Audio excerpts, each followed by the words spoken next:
Welcome to next way of learning. आज हम UPSC IAS pre 2019 का पेपर डिस्कस करेंगे जिसमें हम लॉजिक से क्वेश्चन बना सकते हैं। वो क्वेश्चन हम सारे डिस्कस करेंगे। कई बच्चे इस वजह से मेंस नहीं लिख पाते, 1-2 मार्क्स से प्री में रह जाते हैं या 10 मार्क्स तक उनके कम आते हैं, जिसकी वजह से वो प्री में बाहर चले जाते हैं। यह वीडियो उन सभी बच्चों के लिए है जो हर बार प्री में 1-2 मार्क्स या 3-4 क्वेश्चन से आउट होते हैं। इस वीडियो को ध्यान से देखिए ना। ये हमारी सीरीज होगी, हम लास्ट 5-6 साल के डिस्कस करेंगे कि लॉजिक से कैसे क्वेश्चन हम बना सकते हैं। तो हम डिस्कस करते हैं 2019 का सी सेट पेपर। इसका लिंक आपको नीचे वीडियो के नीचे मिल जाएगा, वहाँ से आप ये पीडीएफ डाउनलोड कर सकते हैं। ये बुकलेट हमारी सी सेट की है, इसी का पेपर है ये। हम इसमें देखते हैं कौन से वो पर्सन थे जो हम लॉजिक से बना सकते थे। थोड़ा जूम कर लेते हैं ताकि आपको अच्छे से दिखे। ये क्वेश्चन देखो, 11वां, with reference to the constitution of India consider the following statement. इनमें से कौन सी स्टेटमेंट है कॉन्स्टिट्यूशन ऑफ इंडिया के अनुसार हमें बताना। और लास्ट में पढ़ो, which of the statement given above is या आर करेक्ट। एक मिस्टेक क्या करते बच्चे, करेक्ट या इनकरेक्ट नहीं देखते, जिसकी वजह से वो क्वेश्चन गलत हो जाता आते हुए भी। तो ध्यान से पढ़ो, टाइम लगा के। टाइम बहुत होता है 2 घंटे का पेपर में। ये सब गलतियां ना हो कि करेक्ट पूछ रहा क्या आप इनकरेक्ट कराएं, इनकरेक्ट पूछ रहा क्या आप उसको करेक्ट के नज़रिए से कर रहे हैं। तो ये छोटी छोटी गलतियां हैं, इनको थोड़ा ध्यान से देखें। ऑप्शन पढ़ते हैं। No high court shall have the jurisdiction to declare any central law to be constitutional invalid.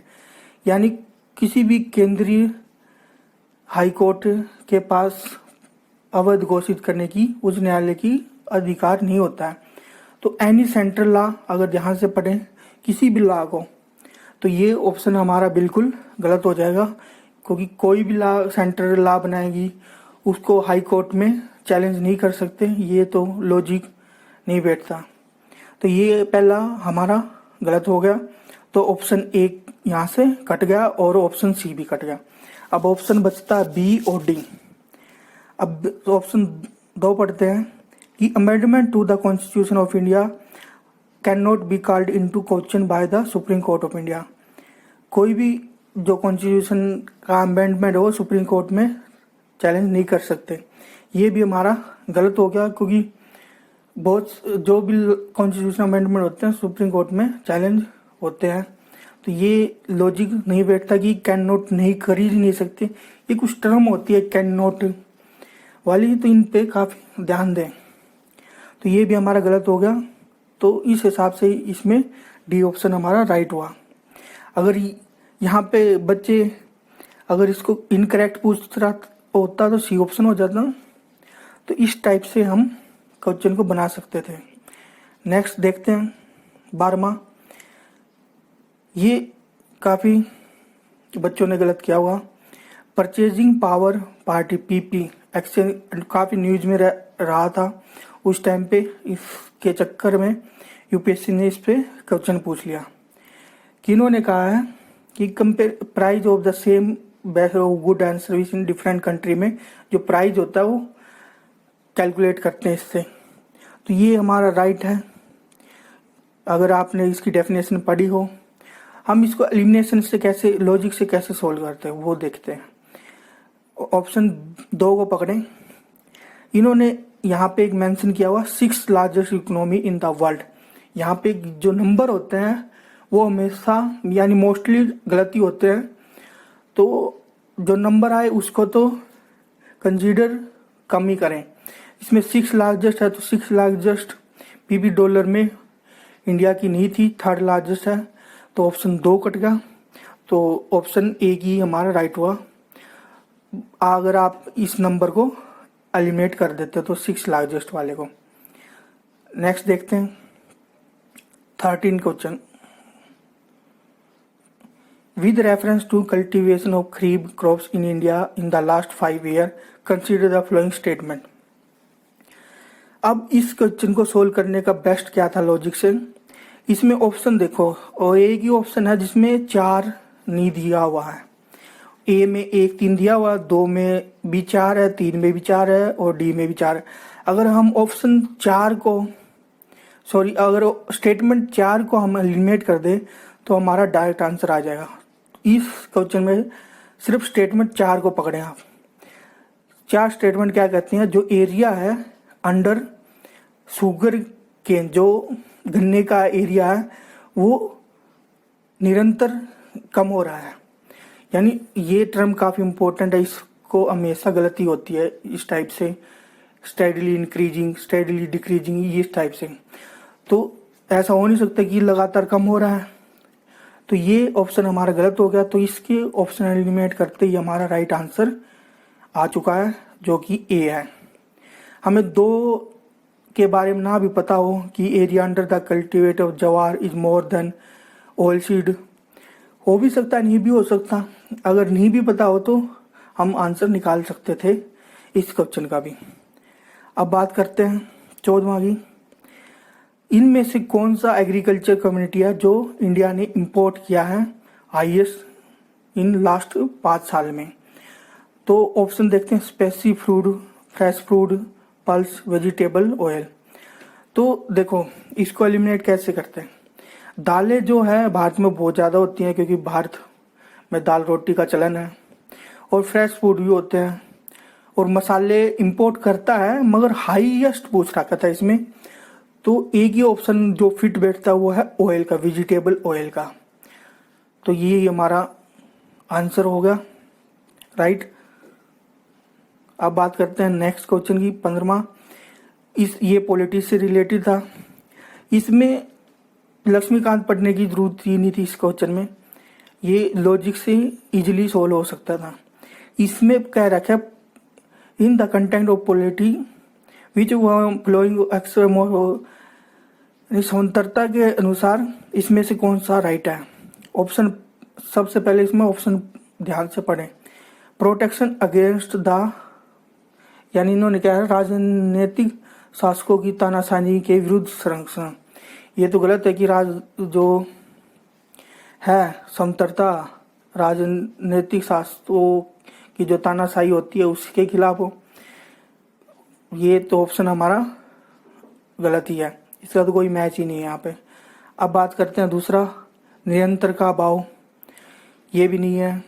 Third की बात करें, इच्छा अनुसार कुछ भी करने का अवसर, यानी समतरता मतलब क्या है, कुछ भी इच्छा अनुसार करने का अवसर। मतलब अगर किसी को मारना हो समतरता के नाम से तो वो हमें अधिकार देती है। तो सी ऑप्शन तो बिल्कुल गलत हो गया, सी ऑप्शन का तो यहाँ पे कोई लॉजिक ही नहीं है। अब एक ऑप्शन बचता डी, इसमें क्या रखा, स्वयं को पूर्ण विकसित करने का अवसर, मतलब अपने आप को फुल डेवलप करने का अवसर। बिल्कुल हर किसी को अपने आप को बेहतर बनाने का अवसर मिलता है और इसमें कोई भी रोक नहीं सकता अपने आप को बेहतर बनाने से। तो इस टाइप से ये क्वेश्चन सोल्व कर सकते थे हम। अब नेक्स्ट देखते हैं, ये देखते हैं 16वां। इन्होंने क्या रखा है, विच, नीचे कर लेते एक बार, इनमें से कौन सा मेजर जो गवर्नमेंट और आरबीआई नहीं ले सकती, जो रुपये की है उसको प्रभाव नहीं कर सकती गिरावट रोकने के लिए गवर्नमेंट। पहला है गैर जरूरी वस्तुओं के आयात पर निरंतर और निर्यात को एक्सपोर्ट, यानी जो प्रमोट करना, जो गैर निर्यात है उनको तो बिल्कुल करती है, यानी इंपोर्ट एक्सपोर्ट पे सरकार टाइम टू टाइम और आरबीआई एक्शन लेती है। तो ये तो हमारा होगा नहीं, ये तो हमारा गलत होगा, ये ऑप्शन गलत होगा।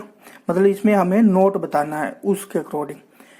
दूसरी बात करें तो इंडियन ब्रोवर टू इशू रुपये डोमिनेट मसाला बॉन्ड, यानी भारत सरकार उनको उपभोक्ताओं को ब्रांड जारी करने की प्रोत्साहित करती है। बिल्कुल करती है कि वो मसाला बॉन्ड में इंडिया रुपीस डोमिनेट इशू करे, तो बिल्कुल करती है। तो ये तो हमारा ये भी गलत हो गया।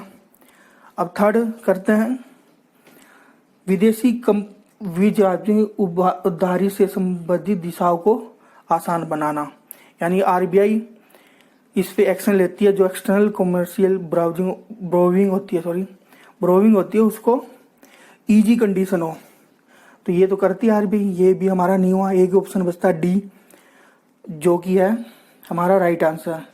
एक प्रदर्शनीय मुद्रीकरण नियंत्रण का अनुसरण करना, इसमें इंक्रीज मनी सप्लाई होती है, तो ये हमारा राइट आंसर है। तो इस टाइप से हम लॉजिक लगा के इस क्वेश्चन को सोल्व कर सकते हैं। अब ये 70वां क्वेश्चन, यूपीएससी ने इस बार बहुत माइंड गेम खेला है, जो एलिमिनेशन वाले मेथड के साथ, कि ओनली आ जाए या नंबर आ जाए उनके साथ। तो प्रश्न देखते हैं। रिजर्व बैंक ऑफ इंडिया जो आरबीआई है, ये करंट में काफी रहा था। Storage of payment system data, popular known as data टिकटेक पेमेंट सिस्टम प्रोवाइडर के बारे में था। इसमें हम ऑप्शन से चेक करते हैं। देखो फर्स्ट ऑप्शन है ओनली है, तो कुछ बच्चे क्या करेंगे, ओनली देखते ही इसको एलिमिनेट कर देंगे, तो ए एलिमिनेट करते ही उनका आंसर सी आ जाएगा, जो कि 3 ओनली है, जो कि राइट आंसर नहीं है। तो इस टाइप से एक बार दूसरे ऑप्शन को पढ़ लें। अगर 3 को हम एलिमिनेट करें तो देखते हैं क्या आंसर आता है। 3 को देखो, they shall submit the consolidated system audit report to comptroller and audit general को सबमिट करते हैं India by the end of, ये आरबीआई को सबमिट करते हैं, इसको नहीं सबमिट करते। तो सी ऑप्शन हमारा गलत होगा, तो सी भी गया, डी भी गया। अब 2 देखते हैं। 2 में बाय पब्लिक सेक्टर इंटरप्राइज है, सिर्फ सरकारी ही कर सकते हैं। ऐसा जरूरी तो है नहीं कि सरकारी ही कर सकते हैं, प्राइवेट भी कर सकते हैं, प्राइवेट को ठेका दे सकती है आरबीआई। तो ये हमारा गलत हो गया। तो एक ही ऑप्शन बचता था, एक, जो कि हमारा राइट था, और इसको बच्चे रॉन्ग मार के क्वेश्चन गलत करके आए हैं। अब बात करते हैं नेक्स्ट क्वेश्चन की। ये देखो, इसमें 20वां, ये 2 करंट अफेयर के थे। मनी मल्टीप्लायर, ये बेसिक टर्म थी इकोनॉमी की, मगर इसको इजी कर सकते थे लॉजिक से, थोड़ा सा अगर ध्यान से करते तो। प्रश्न क्या था, money multiplier in an economy increase with, यानी मनी मल्टीप्लायर किससे इंक्रीज होता है इन फ्लोइंग कंडीशन में। ऑप्शन पढ़ते हैं। Increase in the cash reserve ratio, CRR से मनी मल्टीप्लायर कैसे ज्यादा हुआ, तो ये तो हमारा गलत हो गया। दूसरा देखते हैं, increase in the banking habit of the population, यानी बैंकिंग हैबिट जो है वो पॉपुलेशन में बढ़ाई जाए। बिल्कुल हो सकता है, क्योंकि जन धन अकाउंट इसीलिए खोला गया था ताकि ज्यादा लोग बैंक से जुड़े, तो मनी मल्टीप्लायर हो सकता है इसमें। नेक्स्ट ऑप्शन देखते हैं। इंक्रीज इन द, यानी ये SLR है, उसका रेशो बढ़ाने के लिए, इसका आरबीआई करती है, इसका यहाँ कोई मतलब नहीं है, ये भी गलत होगा। नेक्स्ट है increase in the population of the country, ये तो लॉजिक से बाहरी है, ये तो आउट ऑफ कंटेक्ट दे रखा है ऑप्शन, तो डी तो वैसे ही एलिमिनेट होगा बिल्कुल, इसका तो कोई लिंक ही नहीं है। ये इंक्रीज पॉपुलेशन बढ़ाने के लिए मनी मल्टीप्लायर का यूज करा जाए, तो ऑप्शन 2 ही हमारा राइट है कि increase banking habit of population की करी जाए, वो मनी मल्टीप्लायर आता है। तो ये ऐसे सोल्व कर सकते थे। नेक्स्ट देखते हैं ये क्वेश्चन, ये भी बहुत बच्चों ने गलत किया हुआ। With reference to Asian Infrastructure Investment Bank, इनमें से कौन सी कंडीशन ठीक है। Asian Infrastructure Investment Bank more than 80 member nation है, हो सकता है 80 से ज़्यादा हो, मगर नंबर है, भरोसा नहीं कर सकते। नेक्स्ट ऑप्शन पढ़ते हैं। India is the largest share holder in the Asian Infrastructure Investment bank, यानी एशियन इंफ्रास्ट्रक्चर में इंडिया लार्जेस्ट शेयर होल्डर है। ये थोड़ा सोचने का पॉइंट है कि इंडिया लार्जेस्ट हो सकता है या नहीं हो सकता। चलो बाद में देखते हैं। थर्ड ऑप्शन पढ़ते हैं। Asian Infrastructure Investment bank do not have any member from outside Asia, यानी एशिया के बाहर का कोई भी मेंबर नहीं है। तो ये ऑप्शन तो बिल्कुल एनी मेंबर आ गया तो बिल्कुल ही गलत हो गया। तो सी जहाँ है वहाँ गलत कर दे। तो सी, तीन ऑप्शन में वही पीछे देखा था हमने कि एक ऑप्शन एक नंबर ज़्यादा हो तो उसको ये पकड़ें। तो 3 हमारा गलत हुआ। तो 2 सी, 2 एंड 3 वाला ऑप्शन गलत, सी भी गलत, डी भी गलत। तो एक ही ऑप्शन बच गया 1।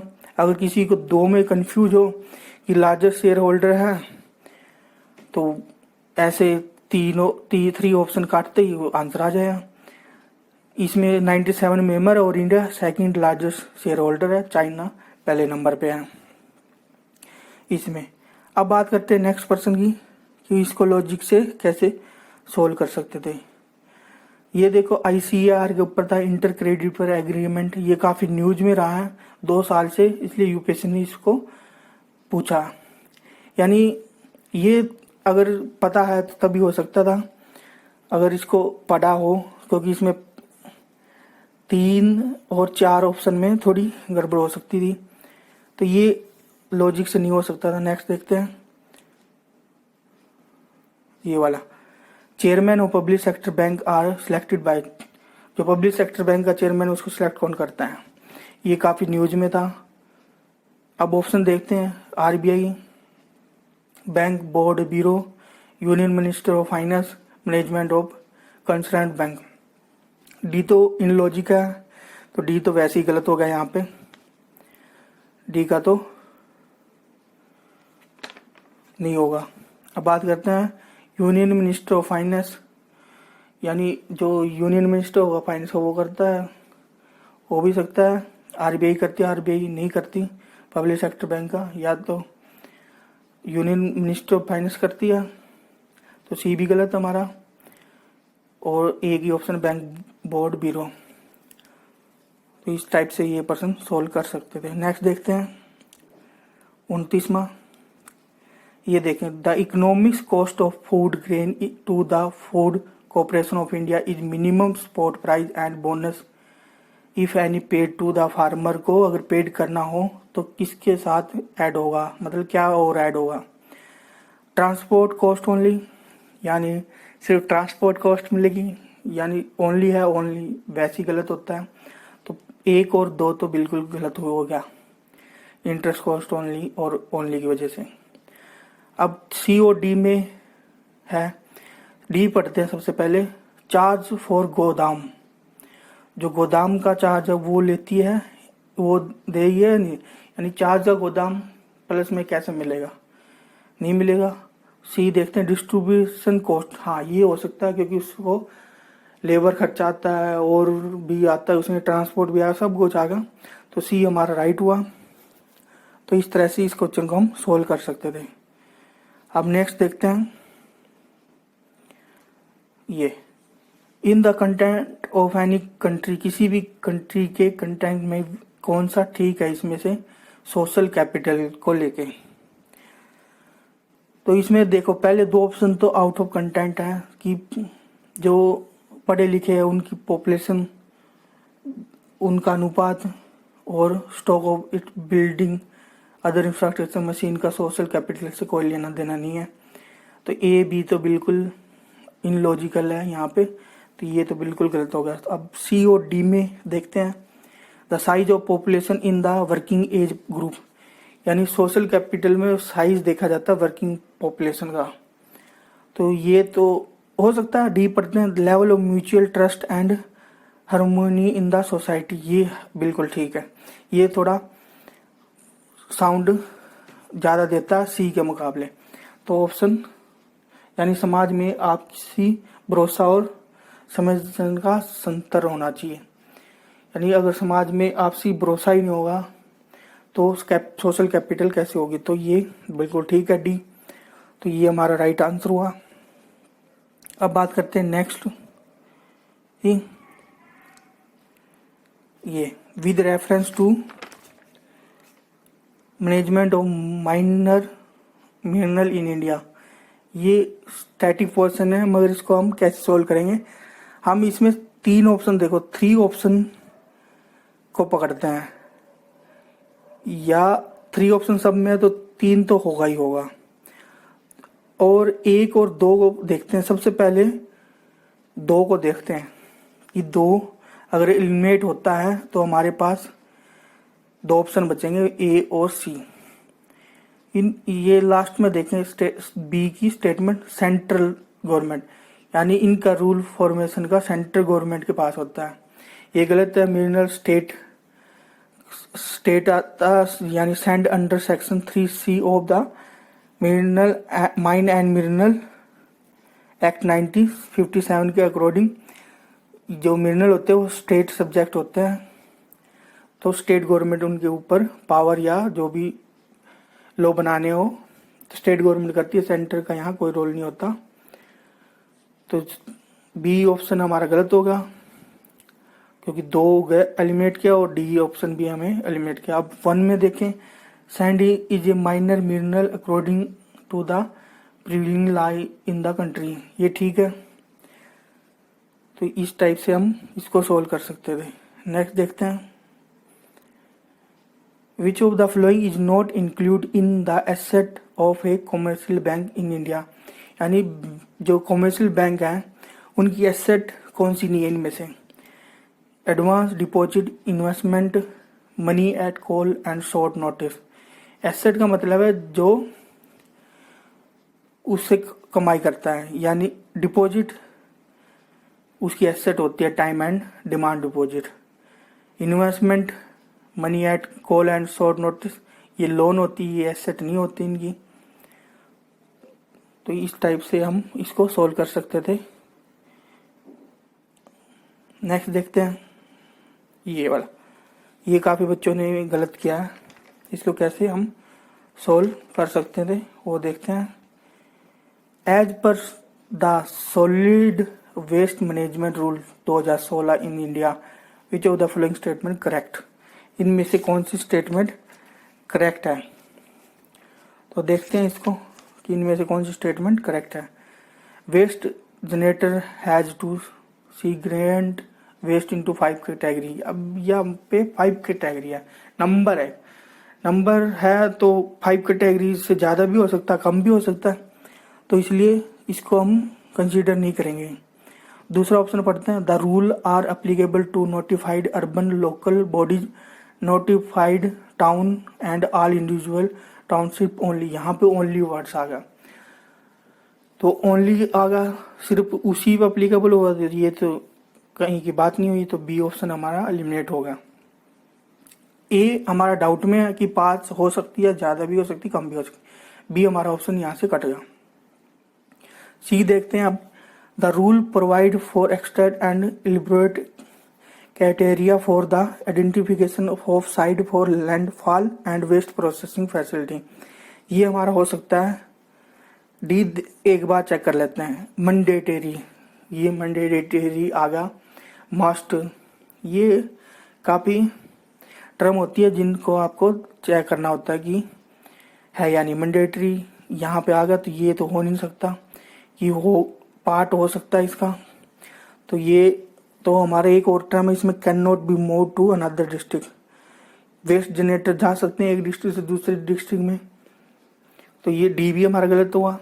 तो हमारे पास एक हमारा डाउट में, ए को हम एलिमिनेट कर सकते हैं कि 5 कैटेगरी से ज़्यादा भी हो सकती है, कम भी हो सकती है। तो हम सी पे जाएंगे, सी हमारा शेप रहेगा, तो इस प्रकार सी को हम ठीक करके हमारे आंसर को राइट बना सकते थे। नेक्स्ट देखते हैं, ये वाला 9th शेड्यूल, काफ़ी हर साल 2-3 साल से 9th शेड्यूल के ऊपर क्वेश्चन पूछा जा रहा है। The 9th schedule was introduce in constitution of India during the prime minister. 9th schedule किसके प्राइम मिनिस्टर में इंट्रोड्यूस किया गया था, मतलब कौन था उस टाइम पे prime minister. Jawaharlal Nehru, Lal Bahadur Shastri, Indira Gandhi, Manoj Desai.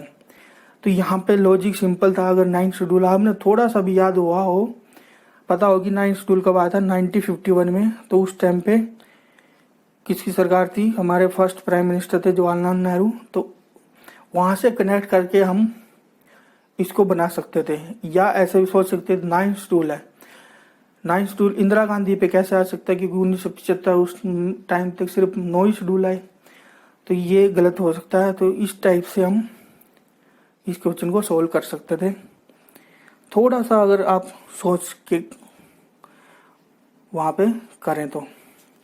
Next देखते हैं, in a given year in India officially जो गरीबी लाइन है वो हाइयर है कुछ स्टेट में, इसका रीजन बताना है। ऑप्शन पढ़ते हैं, poverty rate vary from state to state, यानी गरीबी वेरी करता है स्टेट टू स्टेट। हो सकता है इन्होंने पूछा है officially poverty line are higher in some state, तो ए का तो लॉजिक बनता नहीं यहाँ पे, तो ए हमारा एलिमिनेट हो गया। अब price level vary from state to state, बिल्कुल कि एक स्टेट में अलग प्राइस होगा उस चीज़ का, दूसरे स्टेट में अलग प्राइस होगा। सब्जियों से ले लो, तेल से ले लो, पेट्रोल डीजल से, दिल्ली में कुछ होगा, बम्बई में कुछ होगा, तो अलग वेरी करता है प्राइस। तो ये हमारा ठीक हो सकता है। अब हमें 2 स्टेटमेंट हो रहा है वो भी पढ़ लेते हैं। Gross state product vary from state to state, ये हमारा हो सकता है। नेक्स्ट देख लेते हैं, quality of public distribution vary from state to state, यहाँ पे क्वालिटी डिस्ट्रीब्यूशन का कोई मतलब नहीं है गरीबी से, तो डी और ए इन कंटेंट है इस पर्सन के अकॉर्डिंग, तो ये तो लिमिट हो गए। अब बचते हैं बच्चे बी और सी में। जो ग्रोस स्टेट प्रोडक्ट होता है वेरी करता है फ्रॉम स्टेट टू स्टेट, अलग अलग स्टेट में वेरी करता है, बिल्कुल हो सकता है, मगर जो प्राइस लेवल है वो इसको फिट बिठाता है ऑफिशियली पॉवर्टी लाइन को, हाइयर इन सम स्टेट में। तो बी हमारा राइट होगा, प्राइस लेवल वेरी करता है जिसकी वजह से जो ऑफिशियली पॉवर्टी लाइन है उसमें वो आता है, वेरिएशन आता है स्टेट टू स्टेट, तो ये हमारा राइट हुआ। अब बात करते हैं नेक्स्ट की। ये एक स्टैटिक पोर्शन था, सॉरी स्टैटिक पार्ट में से था। अब इसको हम, अगर हमने स्टैटिक थोड़ी सी पढ़ रखी है तो इसको हम कैसे बना सकते थे वो देखते हैं। ये हमारा हिस्ट्री में से था, इसमें पूछा गया कि लैंड रिफॉर्म जो हुआ था इंडिपेंडेंट इंडिया में, इनमें से कौन सी स्टेटमेंट करेक्ट है। सबसे पहले ऑप्शन को पढ़ना अच्छे से चारों को, फिर पर्सन को पढ़ना, फिर ऑप्शन को पढ़ना। पहला ऑप्शन दिया हुआ, the ceiling law were aimed at family holding and not individual holding, यानी सिर्फ फैमिली होल्डिंग के लिए टारगेट था, किसी अकेले के लिए। ये तो मतलब नहीं कि सिर्फ फैमिली के लिए हो, इंडिविजुअल के लिए ना हो, तो ये ऑप्शन तो हमारा गलत हुआ। नेक्स्ट बात करते हैं, the major aim of land reform was providing agriculture land to all the landless, and major जो था लैंड रिफॉर्म वो था एग्रीकल्चर लैंड प्रोवाइड करना जिसके पास जमीन नहीं है। थर्ड पढ़ते हैं, it result in cultivation of cash crop, ये तो आउट ऑफ कंटेंट हो गया कि ज़्यादा से ज़्यादा कैश क्रॉप लगाएं, ये लैंड रिफॉर्म का मेन मकसद था। ये तो सॉरी कंटेंट से बाहर ही था, तो सी तो हमारा गलत हो गया। अब ऑप्शन बचता बी और डी। डी पढ़ लेते हैं, land reform permit no exemption to the ceiling law, permit नहीं करता था, ये भी गलत हो गया। तो हमारा ऑप्शन एक ही बचता बी, इसका मेन एम था जो एग्रीकल्चर लैंड नहीं है जिसके पास, उनको एग्रीकल्चर लैंड प्रोवाइड करना।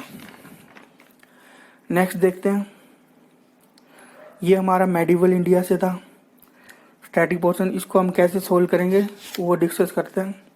With reference to the force labour, अगर मेडिवल आपने पढ़ी हो तो उसमें जो नई एनसीईआरटी है उसमें से डायरेक्ट पर्सन है ये फोर्स लेबर के ऊपर in India during the Gupta period. इनमें से फोर्स लेबर थी गुप्ता पीरियड में कौन सा स्टेटमेंट सही है।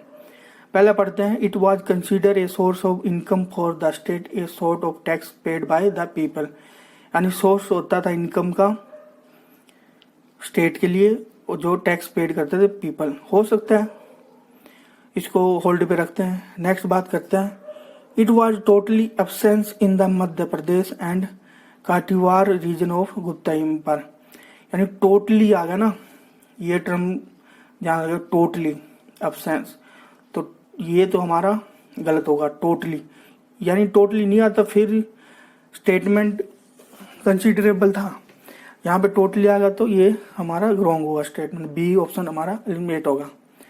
अब सी की बात करें तो कि force labour weekly wage interact करता था, यानी हर हफ्ते, तो ये भी कोई लॉजिक नहीं बना कि फोर्स लेबर सिर्फ वीकली वेज दे, उन्हीं पे इंटर करें। नेक्स्ट बात करते हैं डी, ये तो पर्सन सॉरी ये ऑप्शन तो आउट ऑफ कंटेंट है, पढ़ना जरा। The eldest son of the labour was send as the force labour, जो बड़ा लड़का होता था उसी को भेजा जाता था फोर्स लेबर में, तो ये तो बिल्कुल गलत हो गई, ये तो कोई लॉजिक नहीं बैठा। तो ऑप्शन ए की हमारा राइट बनता है कि फोर्स लेबर का मतलब था सोर्स ऑफ इनकम आए स्टेट में। उस टाइम मेडिवल जो हिस्ट्री में है, जो सोर्स होता है स्टेट का वो टैक्स होता है, आज भी सोर्स स्टेट का टैक्स होता है, तो ये राइट आंसर है। तो ये थे 2019 के कुछ 25 प्लस क्वेश्चन, जिसको हम थोड़ी अगर लॉजिक लगा के थोड़ा समझ के कर दे तो हमारा सिलेक्शन मेंस के लिए हो जाता। तो इस तरह से हमें सोचना चाहिए। और कुछ टर्म जैसे बताई टोटली, मस्ट, स्टेडली, ये कुछ टर्म है ओनली, तो ये कुछ टर्म है जहाँ है और नंबर जहाँ है वो ऑप्शन कंसीडरेबल नहीं होता। तो ये 25% मतलब 50 मार्क्स आप या 50 भी नहीं लाते तो 10 प्लस तो आपके आ ही जाते और आपका मेंस के लिए सिलेक्शन हो जाता। तो नेक्स्ट पार्ट में हम 2018 के क्वेश्चन डिस्कस करेंगे कि 2018 में कैसे लॉजिक से कितने परसेंट हम बना सकते थे। इस वीडियो में इतना ही, थैंक यू। अगर पसंद आया तो लाइक करें और चैनल को सब्सक्राइब करें ताकि जो नई